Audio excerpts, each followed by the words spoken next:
So we do have references in the Holy Qur'an about the modern discoveries of telecommunication and transport.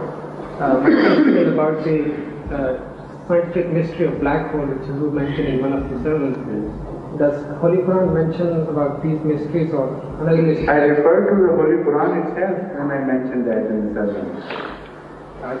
I told, as far as I remember, in very clear terms, putting the verses as well, which bear reference to the phenomena of black hole and re-emergence of the universe. Both are mentioned in the Holy Quran, but maybe I'm forgetting. I may not have discussed it with such detail. Maybe I don't remember. The Holy I'll explain. The Holy Quran describes this phenomena in two places. كانت السماوات والأرض رتقا ففتقناهما. That is the one place where black hole phenomena has been explained. In the old commentaries, you will find the word Ratkan translated as a sort of nebula, a cloud or smoky, large, huge, shapeless, smoky appearance. This is also correct. But the true meaning of Ratkan is exactly the opposite. And the Arabic dictionaries explain it as something so tightly sewed that nothing can escape. So, both these stages of universe which have been scientifically proved have been discussed, have been mentioned in the Holy Quran under the one single word. And the most beautiful thing about the Holy Quran, that it has the maximum economy of words and maximum meaning can be drawn from those words. So, Kanata Rathan means the heaven and earth both were at one stage like a small ball with which the children play, which is sewn so tightly that nothing within can escape. Entirely everything is enclosed therein. And secondly it says that both the skies and heavens were in a state of nebula to which we gave shape later on. So, Fatak is also applicable to both these meanings of the word Rathan. Fatak means to break open, suddenly. And Fatak also means to make distinctions so that things precipitate and appear to be distinct from each other. So, how beautiful the language is the language of Holy Quran, that in one short sentence, it explains the entire phenomena of creation. So, Ratkan is the thing which is, in one sense, the black hole. Because the definition of black hole is this, that nothing can escape it. No radiation, no sound, no news, so much so that nobody knows what is inside and what the size is. The size has been calculated by some scientists, some mathematicians, to be the tiniest that you can imagine, but it is just a guesswork. Nobody can say with definiteness how tiny that black hole is, but they can say this much, that the entire universe can be contracted to that size. And that size, once it's contracted, encompasses everything and doesn't exude anything, with the result that it is a thing without property. There is no chemical property or physical property or any other property which you can ascribe to that thing called black hole. And if you define nothingness, that is exactly the lack of property. Anything which has no property does not exist. So it is non-existence, a form of non-existence. Some people, sometimes scientists have gone so far as to opine that that black hole disappears on one planet, in one dimension, and reappears as a universe in another dimension of which we have no concept. So they have been offering very interesting possibilities, but we are not concerned with them. We are concerned with the total disappearance of the universe into a black hole which is so tightly sewn that no property can be observed from outside or permitted to be observed from outside. Then the Holy Qur'an says in another verse, mentions the phenomena of recreation of the universe, and also the phenomena of its disappearance. Now first it is mentioned as disappearance. It says that Kanata Matvi Yomanati Sama Katayis Sijil Lil Kutub. The second verse is about egg, the right hand.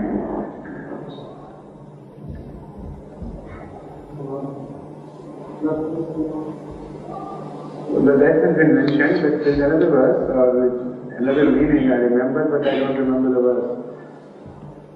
It says that, in the second verse here, it says that like this we will repeat. كما بدانا أول خلق نعيده. And there is another, in my right hand, I'll hold. The adding, in the previous part of this verse, the word adding has been mentioned.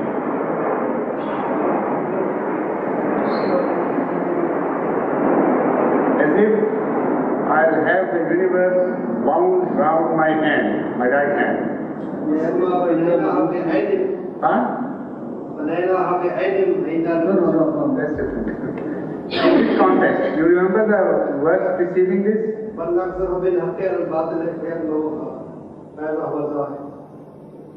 No, the verse preceding this one. Yomadati Sama Katayis Sijil Lil Kutub. Previous to this, preceding this.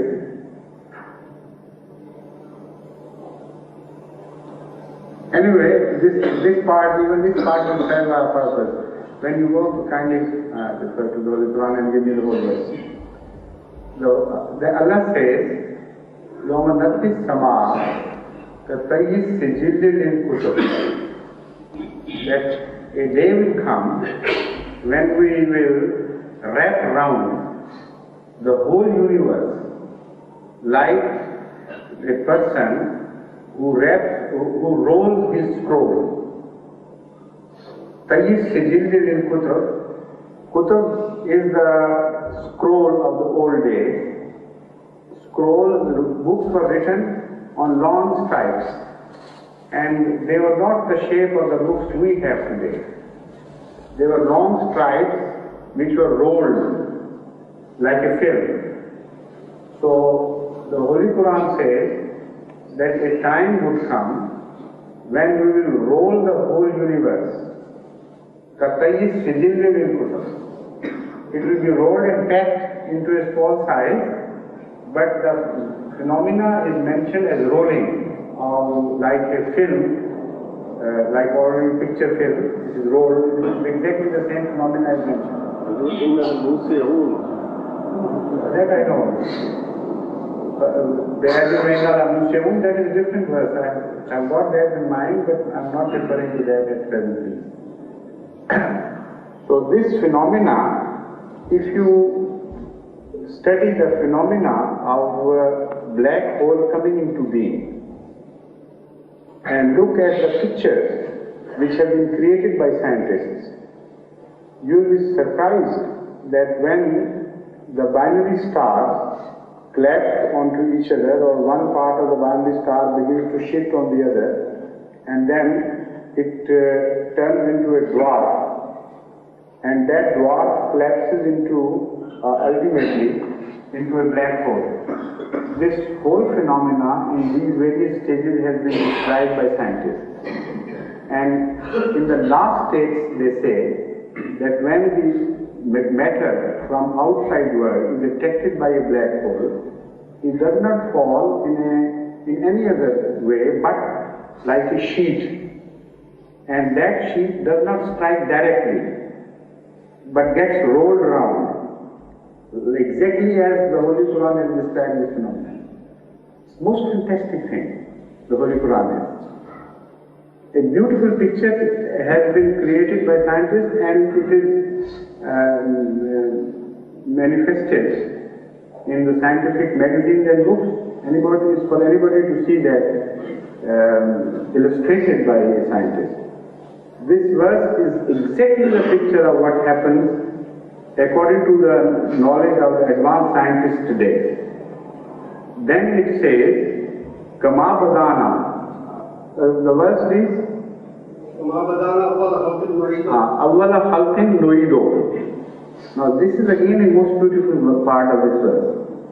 It says that this has happened before, and we brought you into creation, Kama Badana. So we are talking of the end, which was once, but there was a beginning to it, and we are just discussing the end. We will repeat the same phenomena, and that universe which has disappeared by the process of rolling will ultimately reappear. So we don't know how many times the universe has been wound round in sheets, in the form of sheets, and disappeared into black holes. But we know that this has happened before according to the Holy Quran, and the scientists are now conjecturing the possibility. They don't know it yet. But they know that this universe can go into nothingness again. The whole universe. And some say that because the Inna Museum is a different phenomenon. It says that because it's expanding, and there is an end to that expansion. And ultimately it will reach a stage where it will start recontracting. And when it begins recontracting, then there is a greater possibility of a large black hole forming, which are already, many black holes are forming already. So they are getting together, and the black hole to become so powerful as to reabsorb the entire universe ultimately. So in those two short verses, Allah has described the whole phenomenon. Perhaps I couldn't mention that in such detail in sermon because most of the audience are not scientific minded and they can't absorb all this. So, but I mentioned this briefly.